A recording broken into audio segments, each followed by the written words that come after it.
Welcome back to another episode of the Contagious Culture Podcast. I'm your host, Kyle King.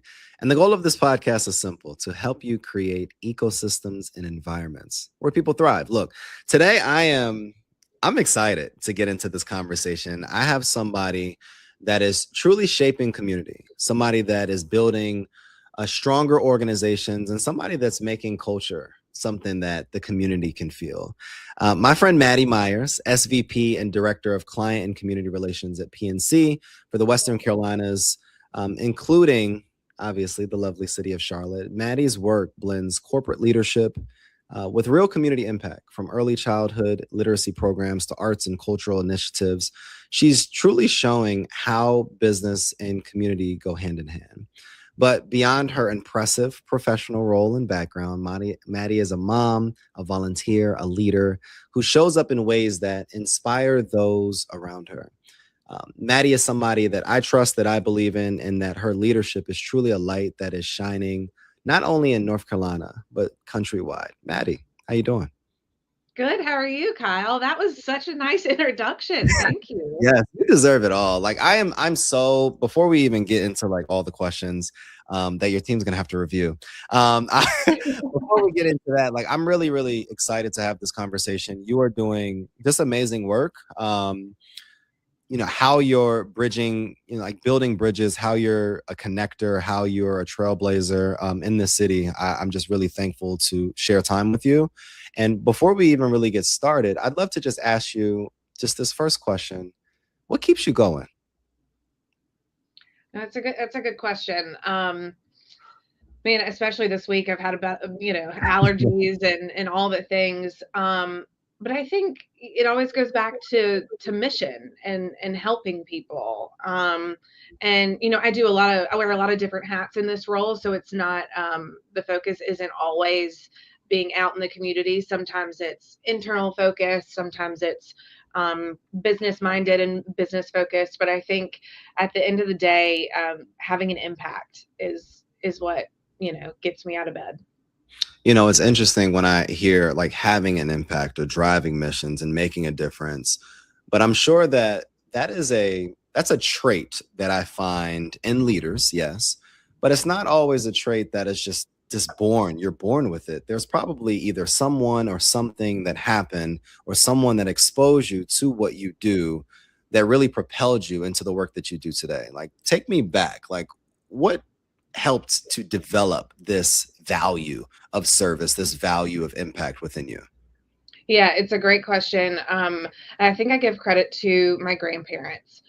They've always been very philanthropically minded and very purposeful and intentional about where they want to have an impact. And so that's kind of always been um, I guess just a part of me. And then I guess too, I would go back to my first job. I was an intern with the Livestrong Foundation, and coming out of college, I wanted to be into this. I wanted to be in the sports world. I wanted to be in sports marketing. Um, and I remember, I got this internship, and I was like, well, there's a little bit of sports there, so let me jump in. And I did, and obviously with it being a nonprofit and having just tremendous impact that it did, that was really where I got my feet wet in the nonprofit space and in community, and then it's really been nurtured through this role, and I've been very fortunate to be a part of this organization that really cares about the community.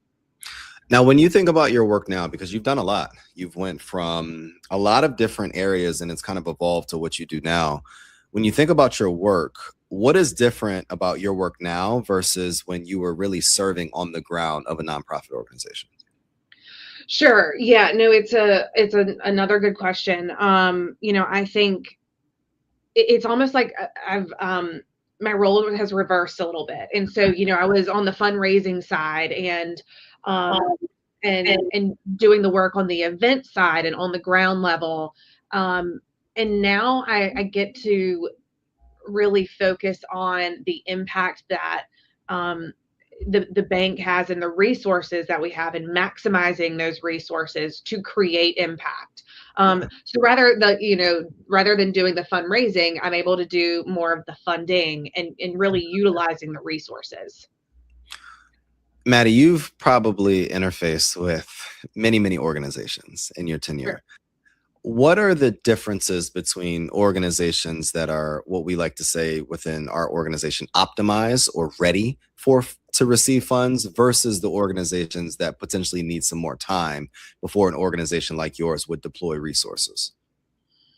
Yeah, we always kind of say we'd like to have somebody or an organization be up and running for 2 to 3 years before we really get engaged, and that's just to kind of iron out all the kinks, get ducks in a row, that kind of thing, and then to really know what works and what doesn't. Mm, Um, and then that's honestly like such an optimal time for us because then we're able to jump in and be partners kind of on a pilot program level and say, let's help you get this started.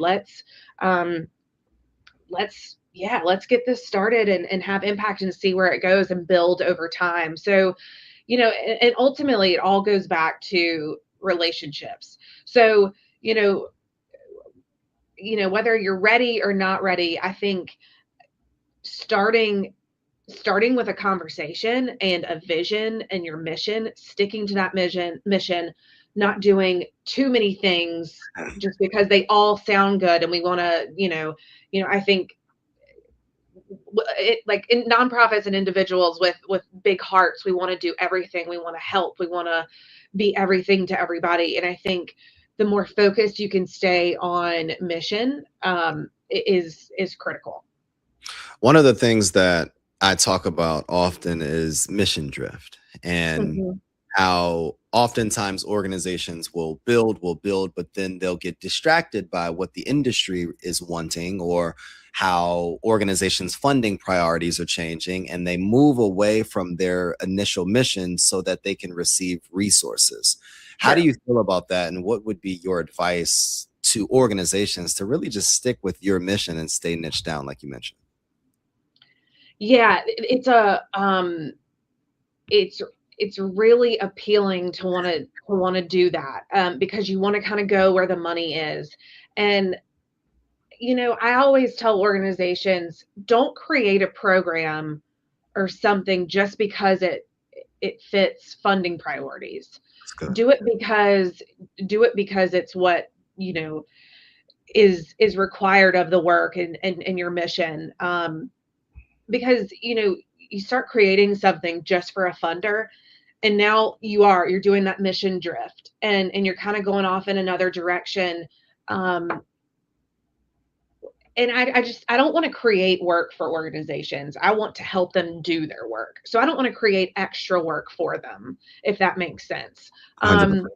And so it's hard, right? It's hard to stay focused, but it's it's a skill that I think it takes a lot of honing, and I think it's just something that you have to practice over time. And it's okay to say no to organizations that have money or that want to give you money. I know Yeah. that's That's way a tough one. easier said than done. It's very tough, Yeah. but I do think it's important for the organization and for the funder, because now all of a sudden there's just extra work created that's not as organic. That's good. I love how you mentioned this. It takes a skill. And earlier on in the conversation, you mentioned that you essentially started as the fundraiser, but you've Mhm. evolved as the fund giver. Um, what are some of the skills that carried over early in your career to what you're doing now that has really been able to propel you to where you are today? Yeah, I think one of the biggest things is listening. And that can kind of sound easy, but I think it's hard. I mean, in fundraising, you have to listen and build relationships um, with your constituents. Why do they want to give? Why are they passionate? What resonates with them? Um, and I think on the funding side, you have to listen to the need. And Mm, what is the organization? What are they doing? what are all the different ways you could possibly partner or figure something out, brainstorm, connect over time. Maybe if it's not something that's in the first conversation that makes sense, that you can really connect and partner together, maybe it's the third or fourth conversation once you've kept listening. Yeah. I had my predecessor and my mentor, Barb Bascom. I give her a lot of credit. Um, and she taught me a lot of things, but one of the things she always said was, we have two ears and one mouth for a reason. And so that's kind of stuck with me. And you really, you really have to listen, I think, as a leader anywhere, but in fundraising and in funding. Let me ask this, and I hear this a lot, the power of listening, the power of curiosity, especially within the Mhm. nonprofit space. It's interesting because when I was in corporate, I never really, people don't talk about listening much. And that's probably one of the challenges. But when we think about like the listening portion, could you really talk to nonprofit leaders that are listening in right now? What should I be listening for? Like, what is that? How can I develop or mature my ears so that I can understand what I'm listening for, so that I could fit within the gap, so that I can identify opportunities, so that I can identify potential problems where we could prevent or create solutions as well? Yeah, I think listening for funding priorities of an organization, because I give my organization a ton of credit. We have really stuck to early childhood education for over 20 years now, and because of that, we're able to have an impact. And so, we don't go outside of our scope that often, and so I would really encourage organizations, when you're listening, to listen to listen to those funding priorities, and you know and ask good questions, like,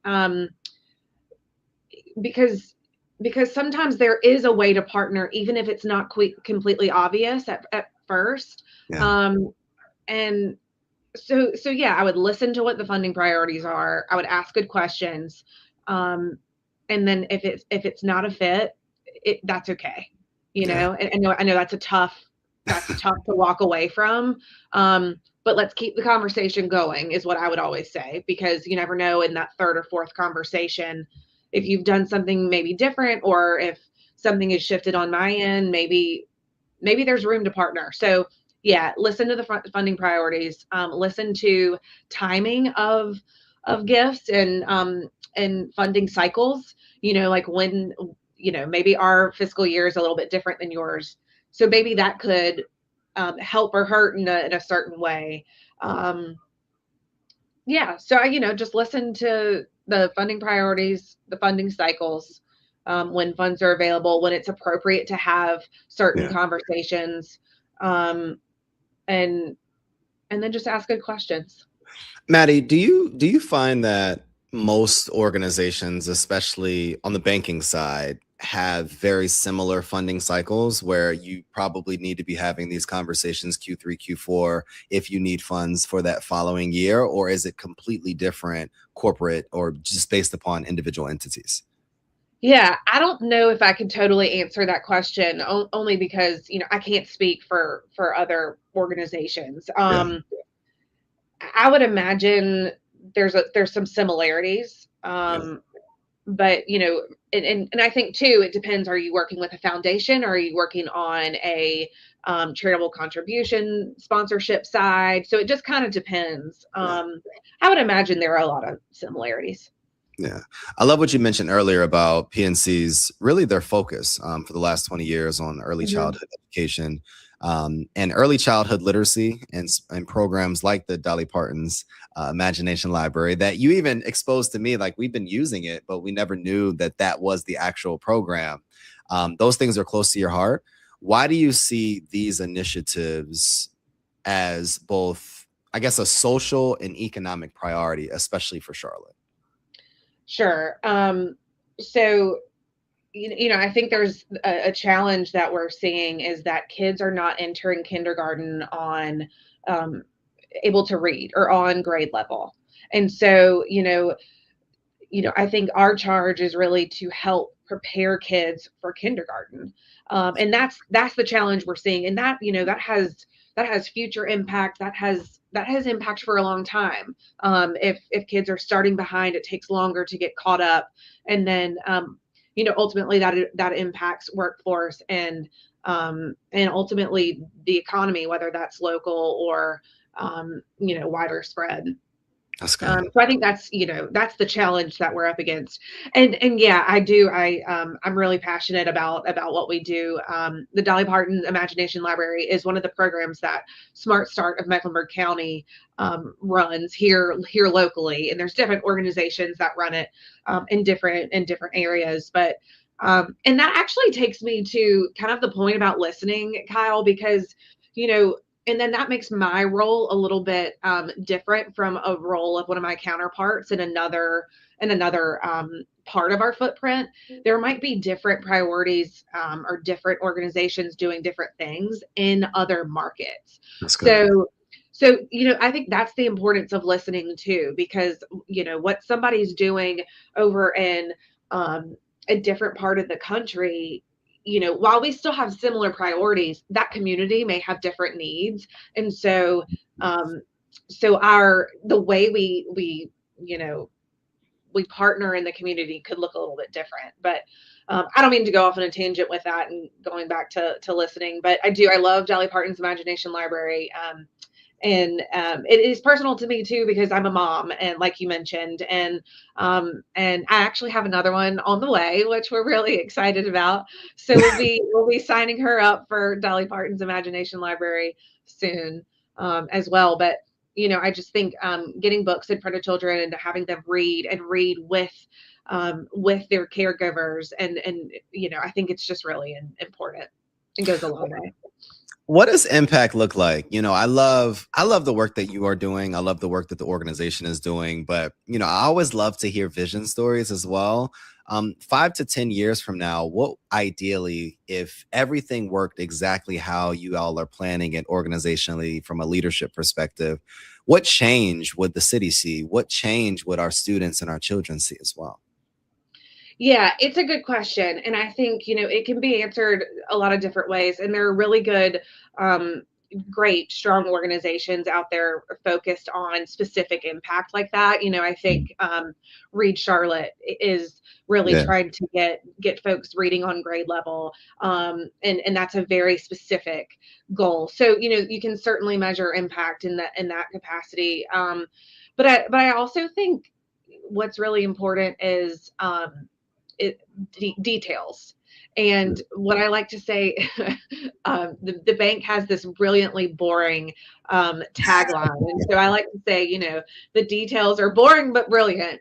And so it's details that really matter in whether it's grants, whether it's sponsorships. I'm going away from kind of the broader impact question, but I think you can have in philanthropic impact, but you can have impact in a lot of different ways, right? So if you're doing if you're putting on an event, say, you want to make sure that there are trash cans nearby.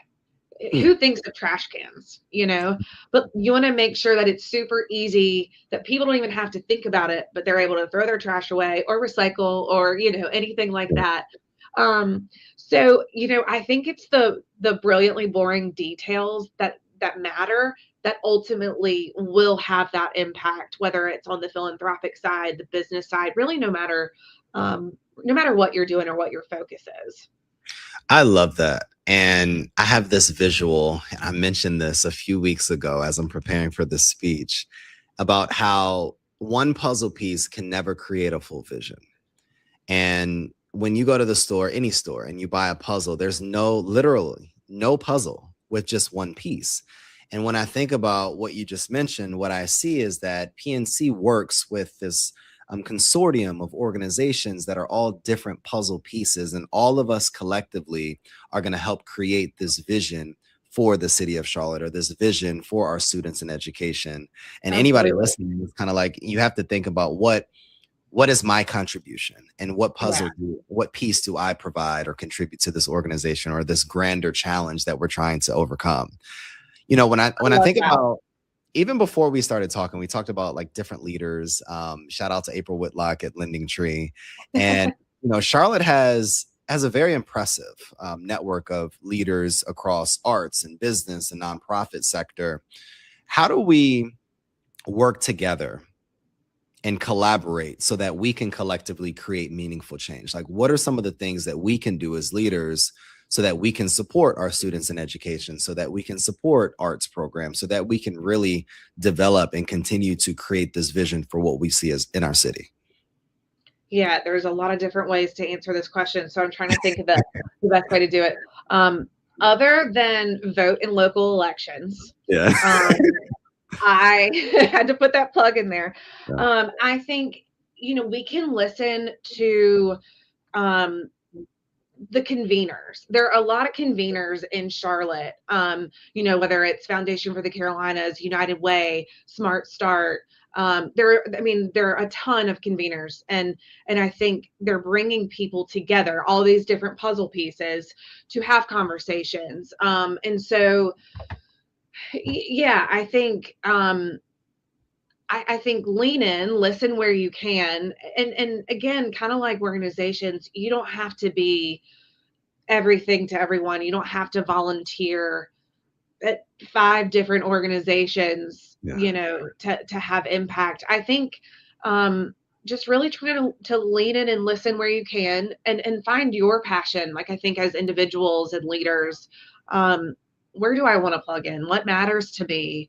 What can I bring my children along to do with me? And, so it's a family thing. It's not something that's taking me away from something else that I want to be doing or spending my time on. So, yeah, I think it's listening and learning what's going on in the community. What are other people already doing, and how can I join in and be a part of it? I love that. Maddie, you've been doing this for a long time now. And I want you to really think about the young leaders, those emerging leaders. Mhm. It was day one in Charlotte for you, and you are just driven to make an impact. You want to make a tangible impact. What would be the advice that you would give to young professionals or those emerging leaders in the city of Charlotte? I would join a committee on a nonprofit. And so, I think there's often a lot of talk around board service and how wonderful and important that is. But I think committees are an easy way to get involved with organizations, then get to know the community. You meet That's good. people. If I was brand new to Charlotte and wanted to just feel connected, Yeah. what's something I'm passionate about? So, um, you know, one of the first committees I joined was Levine Museum of the New South. I was excited about moving to the city of Charlotte, and I wanted to learn more about the history and things like that. And so I joined, I think it was the marketing and development committee, and it was a way to just meet people. And then, it was also one of those things too that the commitment is not at the level of a board commitment. So whether it's time, talent, treasure, that's all you can make that commitment what you want it to be. And in a way, you're interviewing the organization to see if you want to continue to stay involved, if you want to continue on to a board service journey. Or maybe through that work, you meet other people and other organizations that you want to go and explore those things as well. So I guess my advice would be, you can do a lot of different things when you move to a city, but as a young leader, if you want to get involved in the community specifically, look for an organization that is doing work that you care about and try to join one of the committees. I love that. And you sit on a lot of boards, and you're a very busy woman. How did you identify the organizations that you care about, and what were the steps that you took to be able to best engage with these organizations? Yeah, so I just rolled off the board of the Children's Theater of Charlotte, and obviously, children and education is a priority of ours as an organization, and arts and culture. But I was in musical theater growing up, and in high school, yeah, and I had some solos and things Okay. like that. So Okay. yeah. Um, that was like, the height of that talent in high school was. But so there was a passion and an interest there. And so, there was natural desire to want to be involved with something like that. And how can I help, kids that have that same interest? And so really that's how I got involved. And I just reached out to the organization and, said, what's your timing like? And how can I get to know you all better? And ultimately, when the time was right, there was a spot open on the board and they invited me to join. So, I think that can look a little bit different depending on the organization's needs. They're trying to fill different gaps for their needs.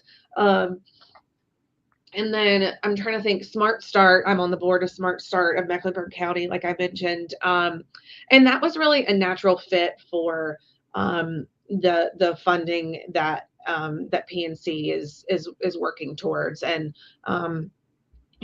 being involved with early childhood education.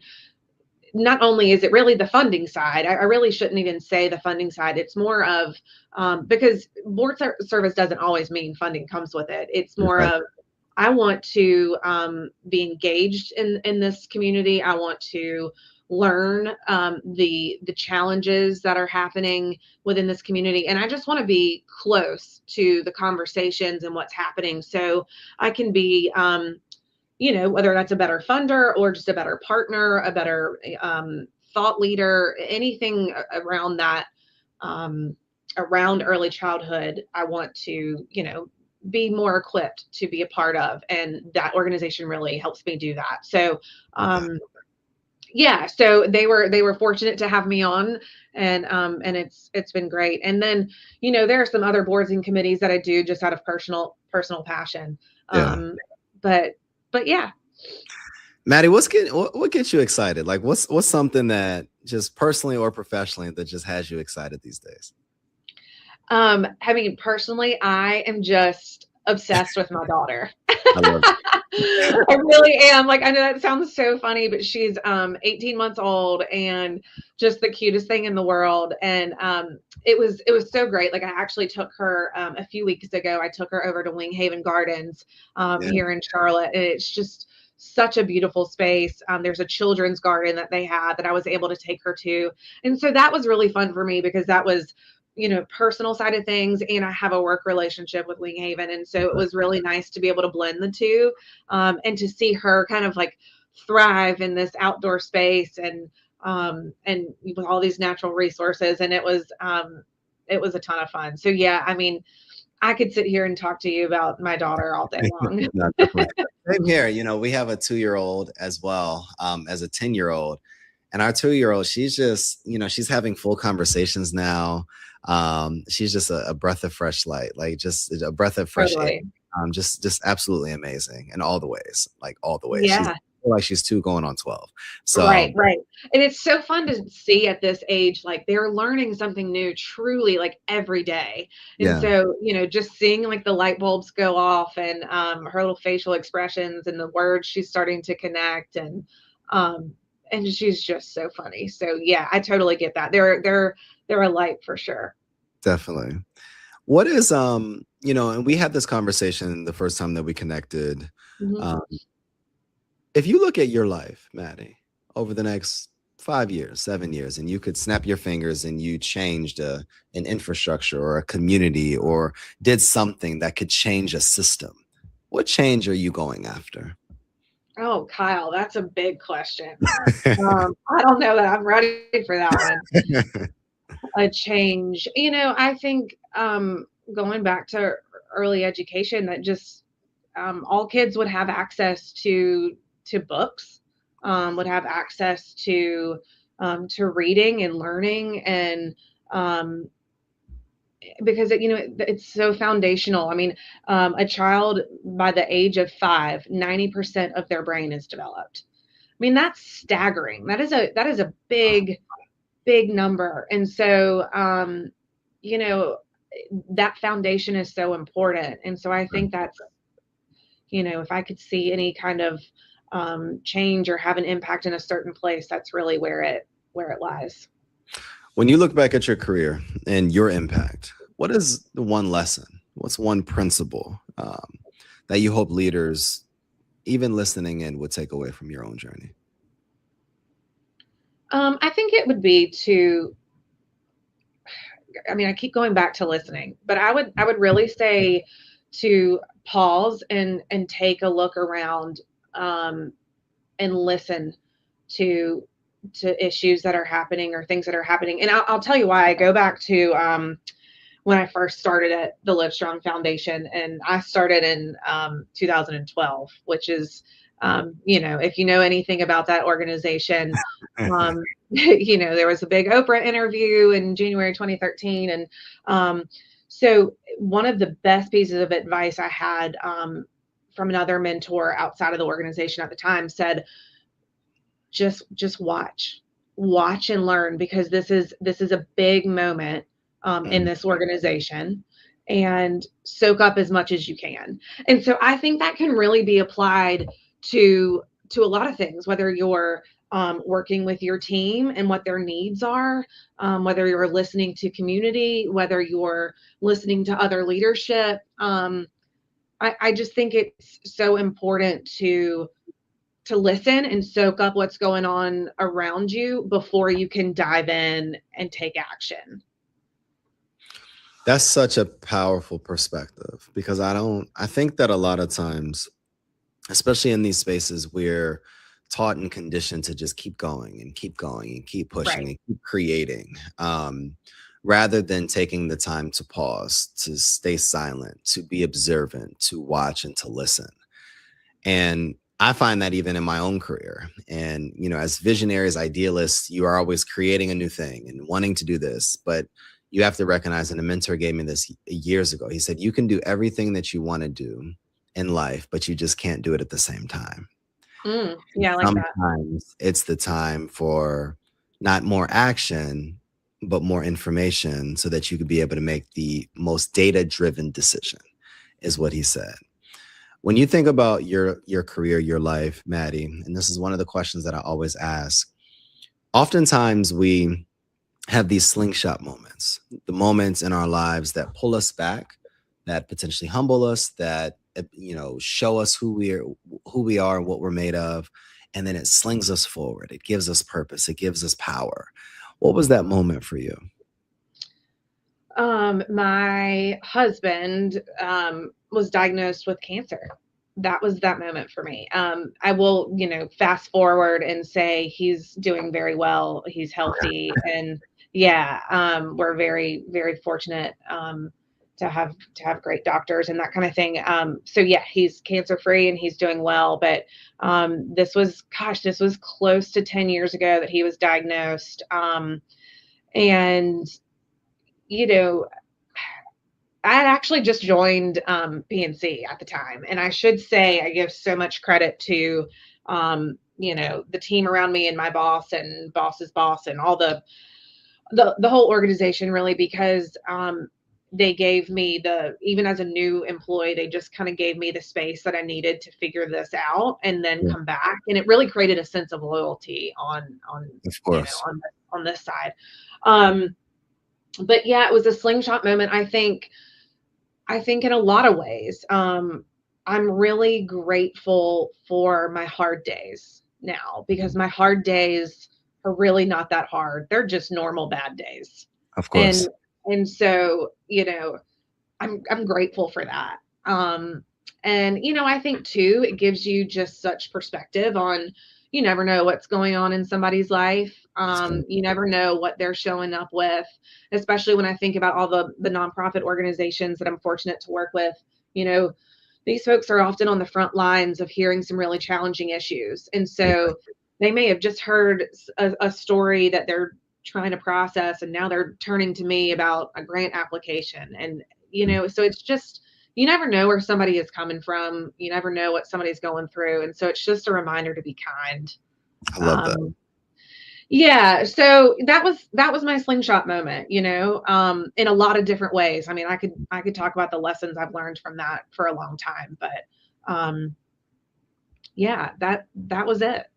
No, I appreciate you sharing that, and I really value the authenticity and the transparency. And I know we've had some conversations, some transparent conversations. Um, there's someone listening in right now that's going through that slingshot moment. There's somebody Sure. in that is trying to really build that impact and wanting to create change and do all of these different things. But there's some personal things that are weighing them down from really being able to propel their mission forward. Mm. What advice would you say to them? Yeah, I would say find your rock, or find your, where do you get your strength from? Find that piece. Maybe it's, confiding in a friend. Maybe it's, for me personally, it was a faith journey.